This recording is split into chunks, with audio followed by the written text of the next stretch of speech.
Minsan sarap patulan kapag chinismis ka. Kwento nila ay kulang, minsan na may sobra. Tapos malaman-laman kay aling sali mong kapitbahay, siniraan ka daw ng iyong kaibigan. Marites ka nga, legit yan, dahil chismosa ka. Marites ka nga, buwesit ka, dahil sinungaling ka. Marites ka nga, kakagigil, dahil nga plastic ka.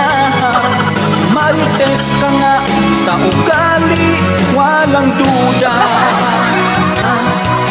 Marites ka nga, anong latest